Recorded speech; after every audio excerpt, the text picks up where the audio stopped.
Hello everyone, स्वागत है आप सभी का आपके अपने ऑनलाइन प्लेटफॉर्म परम ज्ञान एकेडमी पर।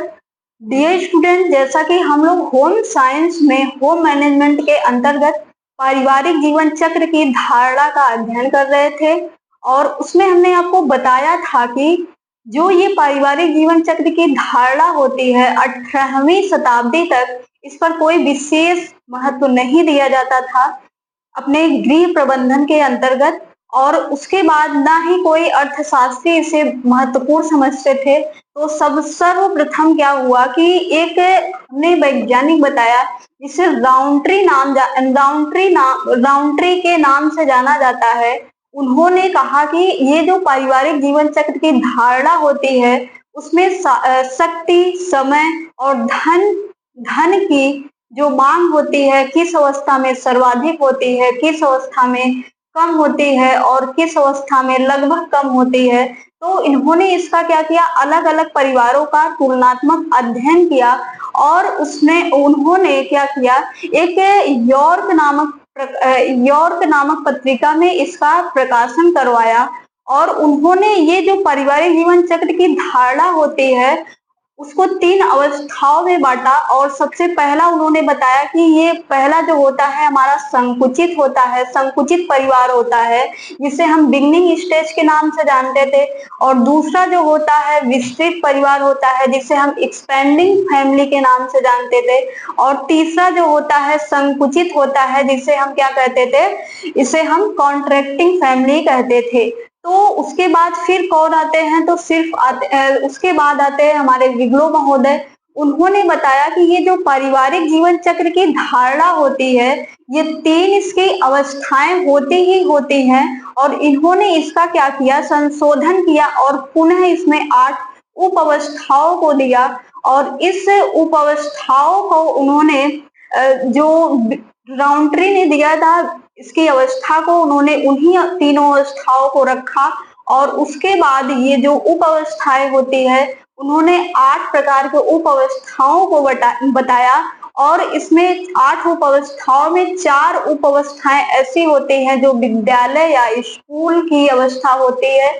और फिर अगले महोदय हमारे जो आते हैं मनोवैज्ञानिक, अगले हमारे आते हैं इडेन ओपेनहिम ने क्या बताया कि ये जो पारिवारिक जीवन चक्र की धारणा होती है ये मुख्य रूप से 4 होती है। कौन कौन सी होती है, तो उन्होंने बताया एक अकेला व्यक्ति होता है जिसे हम द सिंगल पर्सन कहेंगे। और दूसरा उन्होंने बताया कि ये जो दूसरा हमारा होता है ये संकुचित परिवार, या संकुचित परिवार जो बिगलो ने बताया था, जो राउंट्री ने बताया था, इन्होंने संकुचित परिवार न कह के इससे क्या कहा कि यह एक नव दंपत्ति बताया उसको। और उसके बाद अगला जो बताया विस्तृत परिवार बताया, फिर आगे अगला जो बताया संकुचित परिवार बताया। और उसके बाद हम बिगलो के अनुसार अवस्थाओं को और उप अवस्थाओं को पढ़े थे। तो बिगलो ने ये जो उप अवस्थाओं को बताया था तो उन्होंने सबसे पहला बताया कि ये जो संकुचित परिवार होता है उसके अंतर्गत एक उप अवस्थाएं होती हैं जो होती है, ये स्थापत्य काल की अवस्था होती है। स्थापत्य काल की अवस्था उन्होंने पहला बताया। और दूसरा इन्होंने विस्तृत परिवार के अंतर्गत 4 उप अवस्थाओं को बताया, जिसमें शिशु का आगमन और पालन पोषण उसका, और उसका स्कूल पूर्व अवस्था को बताया।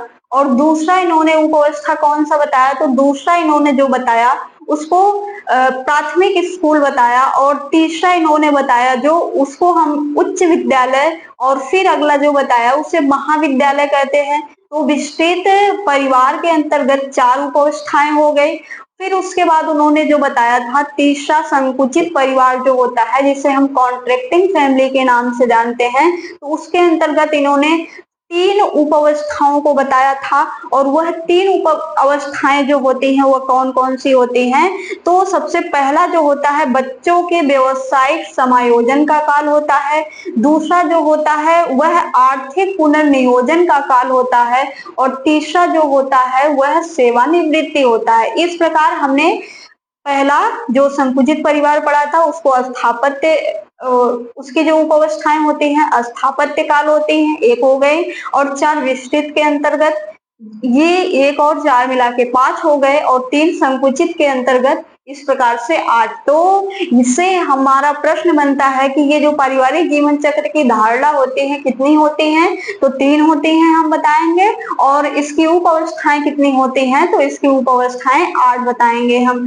अब उसके बाद हमने क्या देखा था? उसके बाद हमने इसका विस्तृत अध्ययन किया था।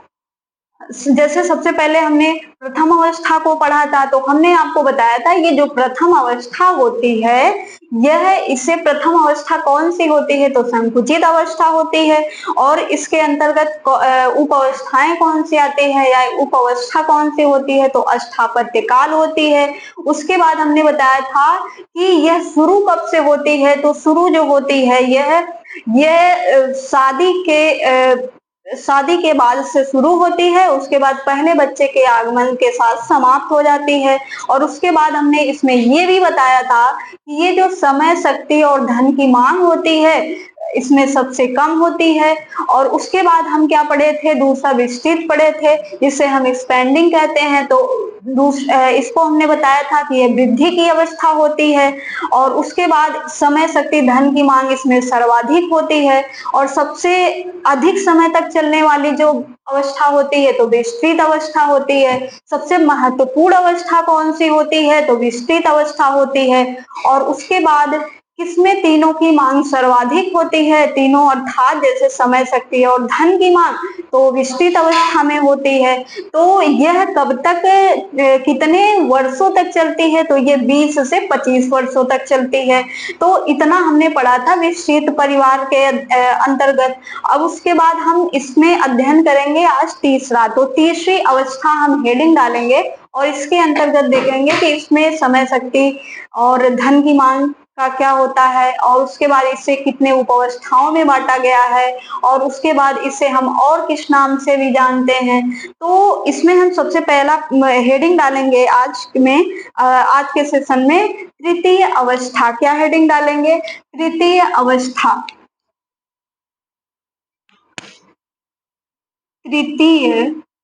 तृतीय अवस्था हेडिंग डालेंगे। तृतीय अवस्था।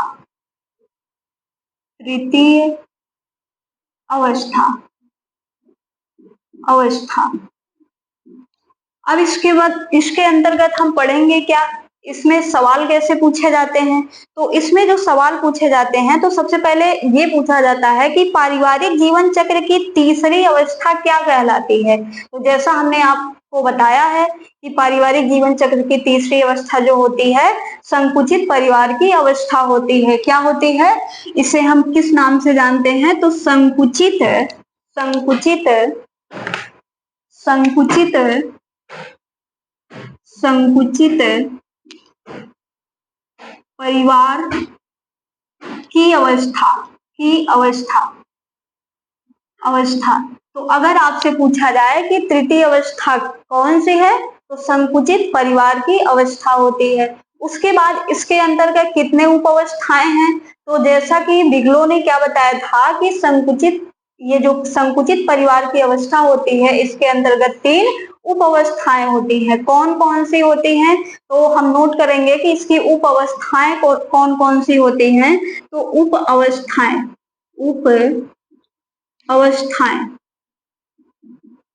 अवस्थाएं तो इसकी जो उप अवस्थाएं होती हैं वह कितनी होती हैं? वह 3 होती हैं। कौन कौन सी होती हैं? तो इसमें सबसे पहला जो होता है, सबसे पहला इसे हम कहेंगे आरंभिक अवस्था।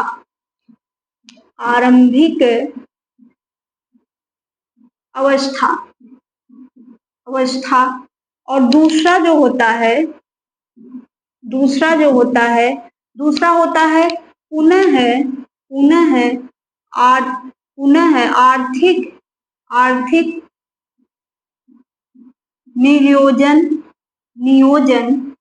नियोजन काल। पुनः आर्थिक नियोजन काल। और तीसरा कौन सा होता है? तो तीसरा होता है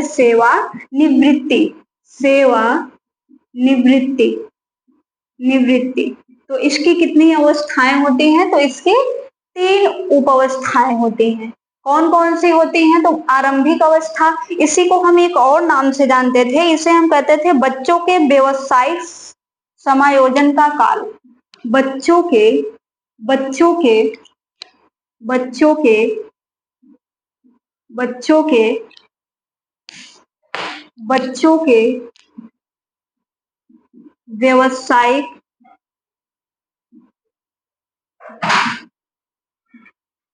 समायोजन का काल। समायोजन का काल। तो हमने ये बताया था कि ये इसे हम क्या कहते हैं, बच्चों के व्यवसायिक समायोजन का काल कहते हैं। अच्छा, इसे आरंभिक अवस्था क्यों कहते हैं? तो इसमें होता क्या है, व्यवसायिक समायोजन काल में क्या होता है कि इसमें बच्चे बड़े हो जाते हैं और वह कहीं ना कहीं अपना व्यवसाय शुरू कर देते हैं और उसके बाद उनकी शादी विवाह कर दिया जाता है और पुनः एक वह नव दंपत्ति उनका जीवन शुरू होता है और पुनः परिवार का निर्माण करते हैं। इसीलिए आरंभिक अवस्था के नाम से भी इसे जाना जाता है। और उसके बाद हमने बताया था कि पुनः आर्थिक नियोजन काल। अब क्या होता है इसमें कि बच्चे भी बड़े हो गए होते हैं, ज्यादा इसमें खर्च नहीं करने पड़ते हैं, ना पढ़ाई लिखाई का, ना तो विद्यालय का, ना तो महाविद्यालय का। तो इसमें जो होता है, इसमें ये भी हमसे सवाल पूछा जाता है इसमें कि ये जो विस्तृत अवस्था में लिए गए कर्ज, जिसे हम लोन कहते हैं, किस अवस्था में लगभग चुका दिया जाता है? तो आरंभिक अवस्था या बच्चों के व्यवसायिक समायोजन के काल में चुका दिया जाता है। अब उसके बाद इसे हम एक और नाम देते हैं, इस प्रथम अवस्था को, जिसे हम संकुचित परिवार की अवस्था कहते हैं। तो इसमें हम क्या कहते हैं, खाली घोंसला कहते हैं। क्या कहते हैं? खाली घोंसला। तृतीय अवस्था को खाली घोंसला के नाम से जानते हैं। खाली घोंसला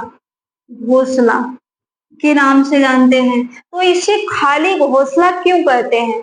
इसमें क्या होता है कि ये जो बच्चे होते हैं बड़े हो जाते हैं, उसके बाद शादी विवाह हो जाती है और उसके बाद ये बाहर नौकरी करने लगते हैं और अपनी फैमिली को लेकर बाहर रहने लगते हैं और लास्ट में यहाँ पे सिर्फ 2 वृद्ध व्यक्ति बच जाते हैं। जहां से शुरू हुआ था पहले 9 दंपत्ति 2 ही लोग थे और वृद्ध लास्ट में 2 ही लोग बचते हैं और इसीलिए इसे क्या कहा जाता है, खाली घोंसला कहा जाता है। किससे कहा जाता है? तो संकुचित परिवार की अवस्था को कहा जाता है। अब उसके बाद इसमें क्या होता है कि लगभग जो माता पिता होते हैं अपनी जिम्मेदारियों से मुक्त हो जाते हैं और उसके बाद यहाँ पे होता क्या है कि इसमें इस अवस्था में समय और शक्ति और धन की मांग जो होती है लगभग कम हो जाती है। क्या होती है? इसमें हम एक और पॉइंट नोट कर लेंगे।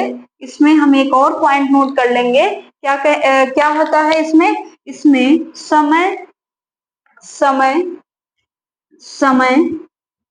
शक्ति और धन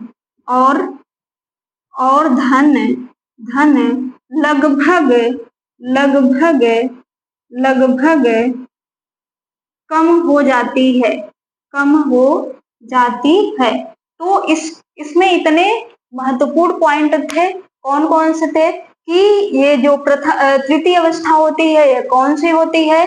तो इसे हम संकुचित परिवार के नाम से जानते हैं। इसे हम खाली घोंसला कहते हैं। खाली घोंसला क्यों कहते हैं? क्योंकि लास्ट में अंत में जो होते हैं सिर्फ 2 ही वृद्ध घर बच जाते हैं।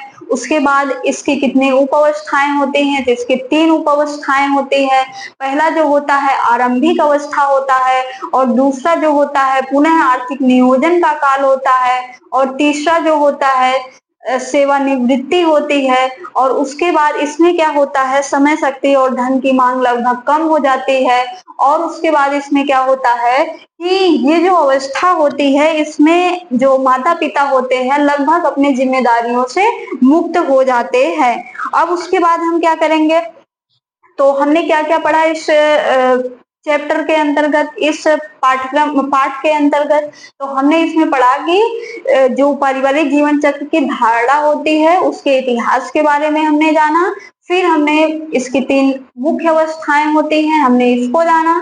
फिर उसके बाद कौन कौन से वैज्ञानिक आते हैं, इसके अपने अनुसार इसको कितने भागों में बांटते हैं, तो हमने इसको जाना। और इसकी कितनी अवस्थाएं मुख्य रूप से हैं जो अधिकतर परिवारों में देखने को मिलती हैं, तो इसकी 3 अवस्थाएं हैं। इसकी कितनी उप अवस्थाएं हैं, तो इसकी 8 उप अवस्थाएं हैं। अब इस यहाँ पे हम देखेंगे कि यहाँ जो हमारे पिछले टीजीटी, पीजीटी और एलटीजीएस, यहाँ तक कि असिस्टेंट प्रोफेसर के अंतर्गत इस पार्ट से या इस लेसन से हमारे जो प्रश्न बने हैं, आज हम उस प्रश्नों को देखेंगे। और उसके बाद हम क्या करेंगे, उस प्रश्नों को चलिए देखते हैं कि कैसे कैसे यहाँ से प्रश्न पूछे गए हैं अपने प्रीवियस ईयर में। तो आई होप आप लोग नोट कर लिए होंगे या स्क्रीनशॉट ले लिए होंगे। तो इसको हम मिटाते हैं और आज हम प्रश्नों को सॉल्व करते हैं।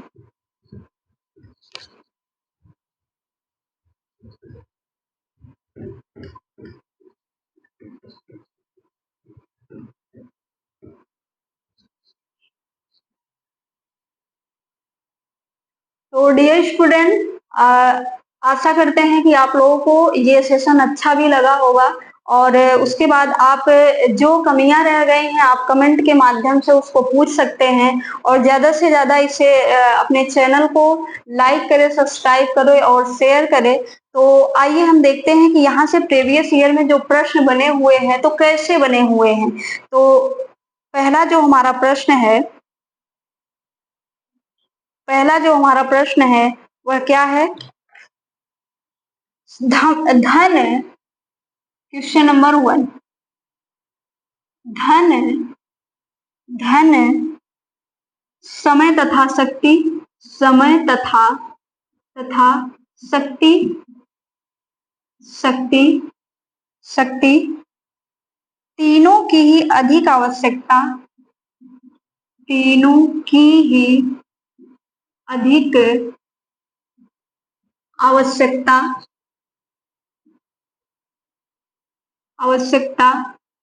तीनों की ही अधिक आवश्यकता होती है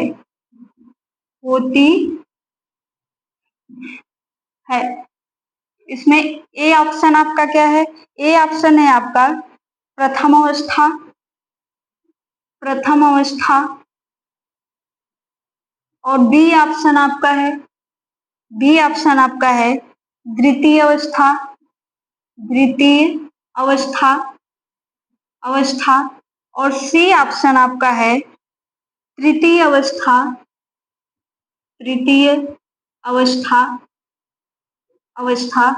और डी ऑप्शन आपका है उपर्युक्त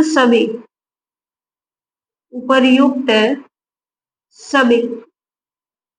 ये प्रश्न पूछा किस पेपर में गया है? तो ये जो प्रश्न है हमारा टीजीटी 2013 में पूछा गया है। किसमें पूछा गया है? टीजीटी 2013। तो आप बताएंगे कि धन, समय तथा शक्ति तीनों की आवश्यकता होती है। तो आप क्या करेंगे, इसको कमेंट के माध्यम से बताएंगे कि पहले हमारे क्वेश्चन का आंसर क्या होगा। तो हम बताते हैं कि इसमें धन, समय तथा शक्ति तीनों की आवश्यकता किसमें होती है। तो हमने आपको बताया था कि सबसे महत्वपूर्ण, सबसे खर्चीली, सबसे ज्यादा समय तक चलने वाली कौन सी अवस्था है? तो इसमें दूसरा हमारा जो होता है, दूसरा सही हो जाएगा। अच्छा, दूसरे अवस्था को हम कहते क्या हैं? अगर मान लीजिए यहाँ पे अभी तो अवस्था दे दिया गया है, अगर उसका नाम लिख दिया जाए कि संकुचित होगा कि आरंभिक होगा, जैसे विस्तारण होगा, कौन सा होगा? तो यहाँ पे इसका नाम हम दे दिया गया, तो इसे हम विस्तृत अवस्था भी कहते हैं। क्या कहते हैं? विस्तृत अवस्था भी कहते हैं। और प्रथम अवस्था को हम क्या कहते हैं? तो प्रथम अवस्था को हम जो कहते हैं, यहाँ पे क्या होगा? तो यहाँ पे प्रारंभिक अवस्था होगा, प्रारंभिक अवस्था होगा। अब उसके बाद तीसरा जो होता है, यह क्या होता है? यह संकुचित होगा। तो यहाँ पे नाम न देकर प्रथम, द्वितीय और तृतीय दे दिया गया था। किस पेपर में ये पूछा गया था? तो यह है हमारा जो पेपर है टीजीटी 2013 का है, उसमें पूछा गया था। तो चलिए आइए इसका आप स्क्रीनशॉट ले लेंगे और उसके बाद आइए हम दूसरा देखते हैं कि दूसरा जो प्रश्न है वह कौन सा है। तो दूसरा जो हमारा प्रश्न है, दूसरा जो प्रश्न है वह कौन सा है, तो इसको हम नोट करेंगे। बालकों के, प्रश्न नंबर 2 लिखेंगे आप। प्रश्न नंबर 2, बालकों के घर छोड़ने, बालकों के घर छोड़ने एवं आत्मनिर्भर होने के बाद, एवं आत्मनिर्भर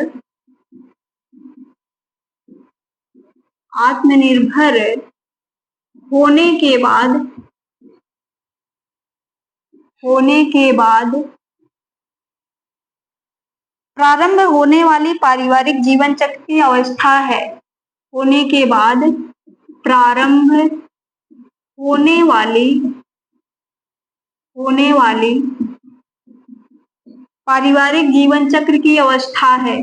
पारिवारिक जीवन चक्र की अवस्था है।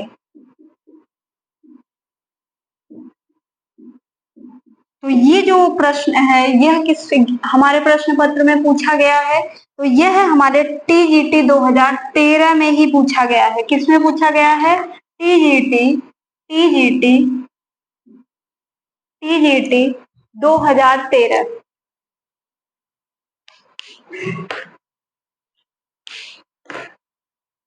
टीजीटी 2013 क्या प्रश्न पूछा गया है कि बालकों के घर छोड़ने एवं आत्मनिर्भर होने के बाद प्रारंभ होने वाली पारिवारिक जीवन चक्र की अवस्था है। तो यह ऑप्शन इसमें क्या क्या दिया गया है, तो इसे हम देखेंगे। ऑप्शन नंबर ए इसमें क्या है? ऑप्शन नंबर ए है इसमें स्थापत्य काल, स्थापत्य काल, स्थापत्य काल। और बी ऑप्शन आपका क्या है? तो बी है पुनर्व्यवस्था, पुनर्व्यवस्था।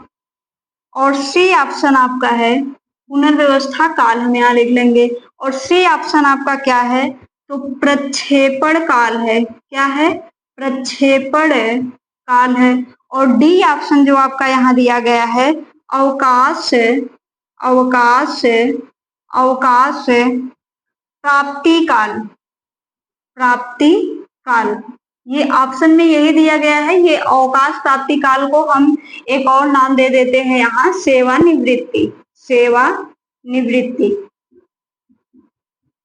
सेवानिवृत्ति। तो ये हमारे टीजीटी 2013 में पूछा गया है। और उसके बाद ये कमेंट के माध्यम से आप सेकेंड नंबर का आंसर बताएंगे। तो आइए हम यहाँ पे बताते हैं कि इसका आंसर क्या होगा। तो बालकों के घर छोड़ने एवं आत्मनिर्भर होने के बाद प्रारंभ होने वाली जीवन चक्र की अवस्था है। तो बालकों के घर छोड़ने, तो हमने आपको बताया था कि ये जो समायोजन का काल होता है, बच्चों के समायोजन का काल, तो यहाँ बालकों के घर छोड़ने, तो जब वो आत्मनिर्भर हो जाते हैं, जब वो कहीं जो होते हैं एडजस्ट हो जाते हैं, अपने नौकरी करने लगते हैं कहीं पे, तो उसके बाद वो उनकी शादी विवाह कर दिया जाता है और वो अपने फैमिली को लेकर बाहर निकल जाते हैं। इसी को हम एक और नाम दिए थे आरंभिक अवस्था। तो आरंभिक अवस्था इसे हम क्यों बताए थे? क्योंकि वह एक नए परिवार का फिर से निर्माण होने लगा है, तो इसे हम आरंभिक अवस्था भी कहते हैं। तो पर घर छोड़ने के बाद और आत्मनिर्भर होने के बाद फिर वो लोग लास्ट में दो ही वृद्ध जो होते हैं घर बच जाते हैं, जिसे हम खाली घोषणा कहते हैं। तो वह कौन सी अवस्था है जिसे हम कह रहे थे? तो यहाँ पे स्थापत्य काल तो नहीं होगा, यहाँ तो ये तो हमारा जो पहला है वो हो जाएगा। और दूसरा है पुनर्व्यवस्था काल। तो पुनर्व्यवस्था काल जो है, उसके बाद पुनर्व्यवस्था काल जो होता है, यही हमारा हो जाता है इसका राइट आंसर। उसके बाद अब हम सॉल्व करते हैं तीसरा क्वेश्चन। तीसरा क्वेश्चन क्या है हमारा, आइए देखते हैं।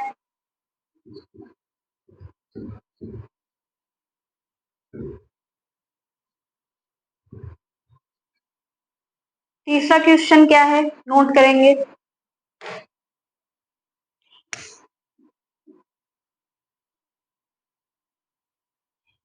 तीसरा है, जीवन चक्र की किस अवस्था में, जीवन चक्र की किस अवस्था में, किस अवस्था में, किस अवस्था में साधनों की मांग बढ़ जाती है, साधनों की मांग बढ़ जाती है। तो ये किस हमारे प्रश्न पत्र में पूछा गया है, तो ये हमारा अभी फिलहाल जो पेपर हुआ है टीजीटी का 2021 में, टीजीटी 2021 में पूछा गया है। किसमें पूछा गया है, टीजीटी 2021 में पूछा गया है। तो आइए देखते हैं इसमें ऑप्शन क्या क्या दिया गया था। तो इसमें ए ऑप्शन आपका है, ए ऑप्शन है प्रारंभिक अवस्था, अवस्था, और बी ऑप्शन आपका इसमें है विस्तार अवस्था,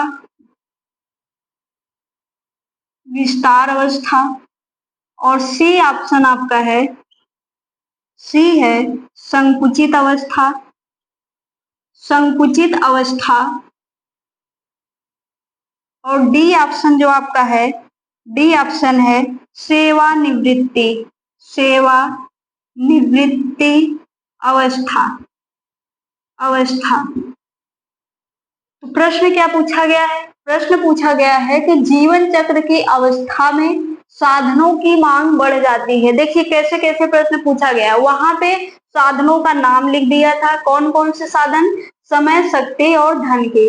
जैसे टीजीटी 2013 में हमने जो अभी आपको बताया कि वहां पे साधनों का नाम लिख दिया गया था, लेकिन यहाँ पे डायरेक्ट बस उसको दे दिया गया है कि साधनों की मांग बढ़ जाती है। तो आई होप आप लोग इसका आंसर जल्दी से दे लिए होंगे। वही हमारे प्रश्न रिपीट हुए हैं, बस यहाँ पे क्या किया गया है, यहाँ पे नाम नहीं दिया गया है। तो जीवन चक्र की किस अवस्था में साधनों की मांग बढ़ जाती है, तो प्रारंभिक अवस्था में तो नहीं होगी, और दूसरा जो होता है विस्तार अवस्था, तो कहाँ पे हो जाएगा, विस्तार अवस्था में। इसका राइट आंसर क्या हो जाएगा, ऑप्शन नंबर 2, जिसे हम बी कहेंगे। ठीक, अब आइए देखते हैं कि चौथा प्रश्न जो है वह कैसे पूछा गया है और किस प्रश्न पत्र में पूछा गया है। तो चौथा प्रश्न हम नोट करेंगे।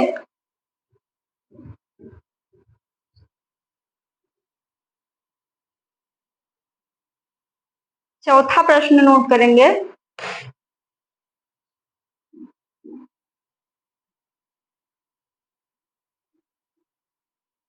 यहाँ पे दिया गया है कि पारिवारिक जीवन चक्र, पारिवारिक जीवन चक्र, पारिवारिक जीवन चक्र का प्रथम सोपान है, का प्रथम सोपान है, प्रथम सोपान है। तो यह किस एग्जाम में पूछा गया है, तो यह पूछा गया है टीजीटी 2010। किसमें पूछा गया है, टीजीटी 2010 में पूछा गया है, टीजीटी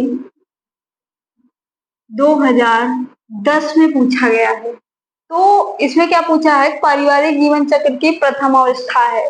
तो इसमें ऑप्शन क्या है, आइए देखते हैं ऑप्शन को। तो इसमें पहला ए ऑप्शन क्या है आपका, ए ऑप्शन दिया गया है संकुचित परिवार, संकुचित परिवार। बी ऑप्शन क्या दिया है, तो बी ऑप्शन इसमें दिया गया है विस्तृत परिवार, विस्तृत परिवार। और सी ऑप्शन जो इसमें दिया गया है, तो सी ऑप्शन इसमें दिया गया है प्रारंभिक परिवार, परिवार। और डी ऑप्शन जो इसमें दिया गया है, तो डी इसमें दिया है इनमें से कोई नहीं, इसमें से कोई नहीं, नहीं, इसमें से कोई नहीं।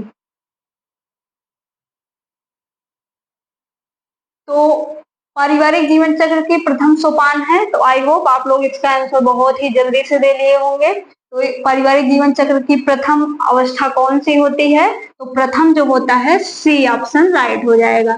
प्रारंभिक अवस्था, जिसे हम इसे हम इंग्लिश में क्या कहते हैं, मान लीजिए इसी को इंग्लिश में लिख के दे देता है ना हमारे एग्जाम में, कभी कभी क्या करता है, इसी इंग्लिश वाले सब इंग्लिश मीनिंग को हिंदी में ही लिख के पूछ लेता है। तो प्रारंभिक अवस्था को हम क्या कहते हैं इंग्लिश में, आप लोग कमेंट करेंगे, कमेंट के माध्यम से बताएंगे कि प्रारंभिक अवस्था को हम अंग्रेजी में क्या कहते हैं। तो चलिए हम यहाँ पे बता देते हैं आपको, क्या कहेंगे, बिगनिंग कहेंगे, बिगनिंग स्टेज कहेंगे, ठीक है। तो ऐसे क्या करता है, इसी बिगनिंग को, ये तो इसका इंग्लिश मीनिंग हो गया, लेकिन इसी को ऐसे लिख के पूछ लिया जाता है और हमें आता भी रहता है, तब भी हम इसका आंसर नहीं दे पाते हैं, ठीक है। तो यहाँ पे हम क्या करेंगे, इंग्लिश मीनिंग इसका क्या होगा, मुख्य रूप से इसको देखते चलेंगे, ठीक है। चलिए आइए देखते हैं कि हम पांचवा जो हमारा प्रश्न है वह किस प्रश्न पत्र में पूछा गया है और कैसे पूछा गया है, ठीक है। तो इसको हम मिटाते हैं। आई होप आप लोग इसका स्क्रीनशॉट ले लिए होंगे या नोट कर लिए होंगे। तो चलिए पांचवा नोट करते हैं, पांचवा प्रश्न कैसे पूछा गया है।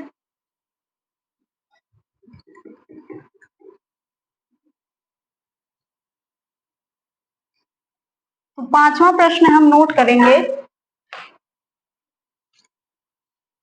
जीवन चक्र की किस अवस्था में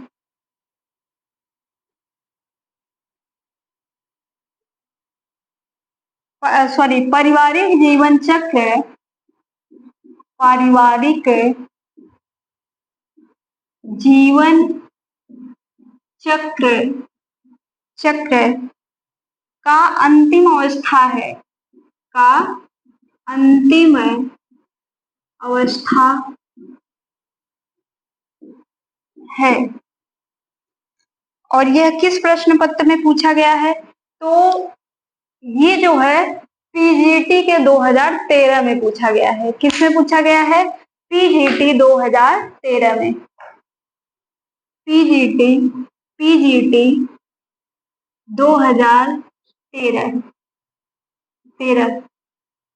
तो इसमें हम ऑप्शन क्या रखते हैं, ऑप्शन इसमें हम पहला रखते हैं विस्तृत परिवार, विस्तृत परिवार परिवार, और बी ऑप्शन आपका है संकुचित संकुचित संकुचित परिवार, और सी ऑप्शन क्या है, तो प्रारंभिक प्रारंभिक परिवार, और डी ऑप्शन आपका क्या है, तो डी है इसमें से कोई नहीं, कोई नहीं। तो अभी तक हम टीजीटी 2013 में 2 क्वेश्चन पूछे गए थे, और उसके बाद 2021 के टीजीटी में पूछे गए थे, और उसके बाद टीजीटी 2010 में एक प्रश्न पूछा गया था। अब हम किसके अंतर्गत आ गए, अब ये जो प्रश्न हमारा है पीजीटी 2013 में पूछा गया है। तो क्या पूछा गया है, तो पारिवारिक जीवन चक्र का अंतिम अवस्था है। तो पारिवारिक जीवन चक्र की अंतिम अवस्था कौन सी है, तो संकुचित परिवार है, जिसे हम और इसका इंग्लिश मीनिंग क्या होगा, कॉन्ट्रैक्टिंग फैमिली होगा, क्या होगा, कॉन्ट्रैक्टिंग फैमिली।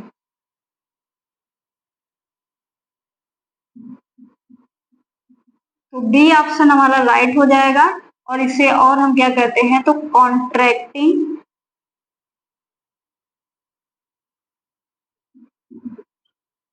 फैमिली कहते हैं, फैमिली कहते हैं, ठीक है। अब आइए देखते हैं छठा नंबर क्या है, छठे नंबर में कैसे प्रश्न पत्र हमारे पूछे गए हैं, किस प्रश्न पत्र में और कैसे प्रश्न पूछे गए हैं, ठीक है। तो छठा हम देखते हैं,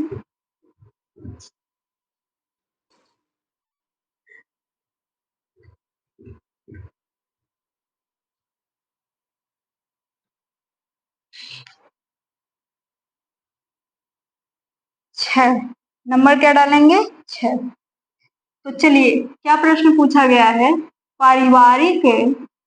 पारिवारिक जीवन चक्र की अंतिम अवस्था, जीवन चक्र की अंतिम अवस्था। और यहाँ पे क्या दे दिया गया है? यहाँ पे हमें भरने के लिए खाली स्थान दे दिया गया है। ठीक है, यहाँ पे क्या दिया गया है? भरने के लिए खाली स्थान छोड़ दिया गया है। कहलाती है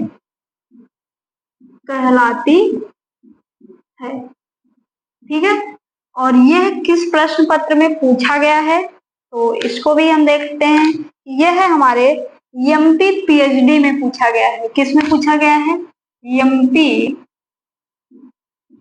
एमपी पीएचडी का जो एंट्रेंस एग्जाम होता है,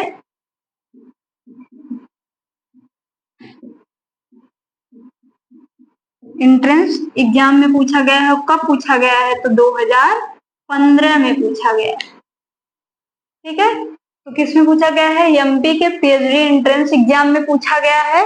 और कब पूछा गया है? तो 2015 में पूछा गया है। तो इसमें ऑप्शन क्या क्या दिया गया है? तो ऑप्शन इसमें दिया गया है, ए नंबर पे हम लिखेंगे खाली घोंसला, और बी नंबर पे दिया गया है प्रसन्न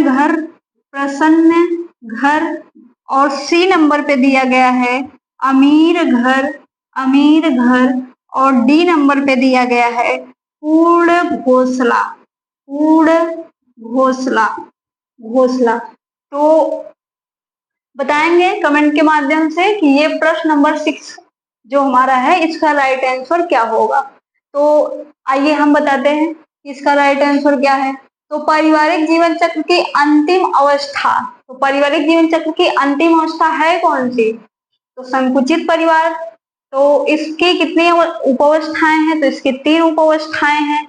और इसमें हमने क्या बताया था कि इसकी 3 अवस्थाएं हैं। तो कौन कौन सी हैं? इसे हम आरंभिक अवस्था कहे थे। तो आरंभिक अवस्था क्यों कहे थे? तो आरंभिक अवस्था क्योंकि इसमें जो बच्चे होते हैं उनके परिवार का निर्माण शुरू हो जाता है, आरंभ हो जाता है, इसलिए हम इसे आरंभिक अवस्था कहे थे। और उसके बाद दूसरा इसका जो उपावस्था था वह था आर्थिक पुनर्नियोजन का काल।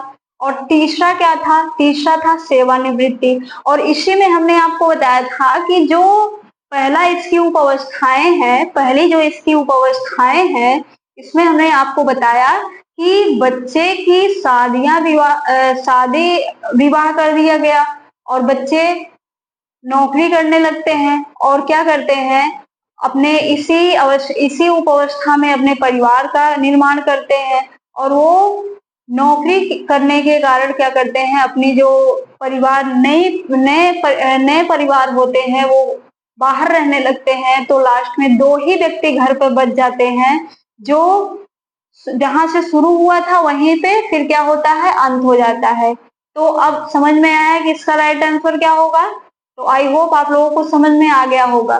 तो इसे हम क्या कहेंगे? खाली घोंसला कहेंगे। ठीक है, और यह किस उपावस्था के अंतर्गत आएगा ये भी हमने आपको बताया। ये कौन सी उपावस्था है? नंबर बताएंगे, कमेंट में आप बताएंगे नंबर। ये 6ठे नंबर की उपावस्था है। ठीक है, 6ठे नंबर की उपावस्था है। तो चलिए हम एक क्वेश्चन और बचा है यहाँ से, हम उसको भी कर लेते हैं। तो एक प्रश्न और हम देखते हैं कौन सा है। प्रश्न नंबर 7।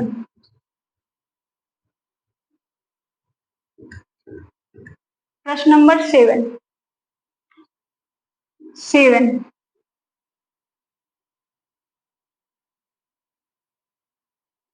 परिवार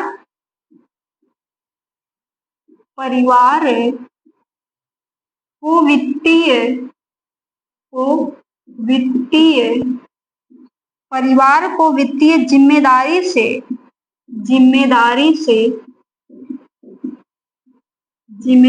से मुक्ति मिलती है।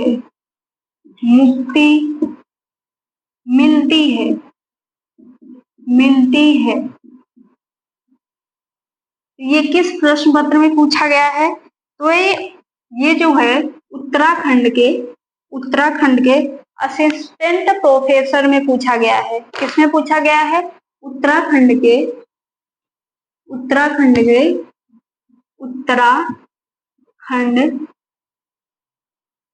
असिस्टेंट प्रोफेसर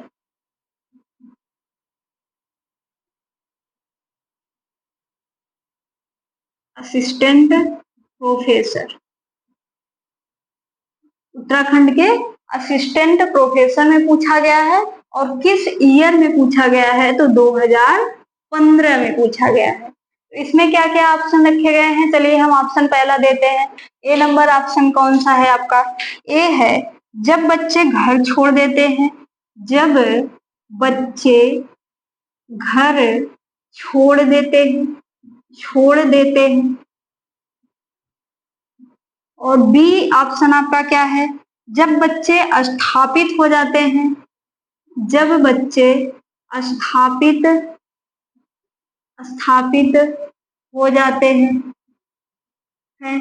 और सी नंबर आपका है इसमें, जब घर का मुखिया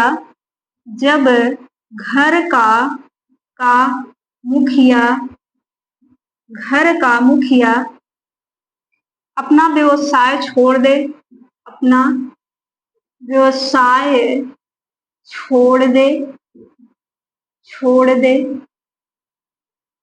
और डी नंबर आपका है इसमें, उपर्युक्त में से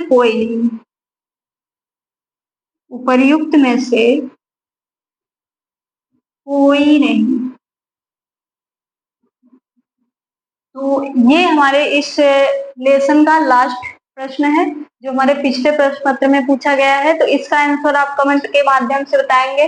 तो इसका आंसर क्या होगा कि परिवार को वित्तीय समझ रहे हैं ना? वित्तीय का मतलब होता है धन। तो वित्तीय जिम्मेदारियों से मुक्ति मिलती है। तो परिवार को कब मिलती है? जब पहला ऑप्शन क्या दिया गया है? बच्चे जब घर छोड़ देते हैं। तो यहाँ पे कोई धन की कोई बात ही नहीं है। और दूसरा है जब बच्चे स्थापित हो जाते हैं। और सी ऑप्शन आपका है जब घर का मुखिया अपना व्यवसाय छोड़ दे। देखिए यहाँ पे हमें आयोग ने कैसे मूर्ख बनाया है। यहाँ पे जब व्यवसाय छोड़ देगा तो तब कहाँ से लाभ होगा? तो यहाँ पे जो होता है बी हमारा राइट हो जाएगा।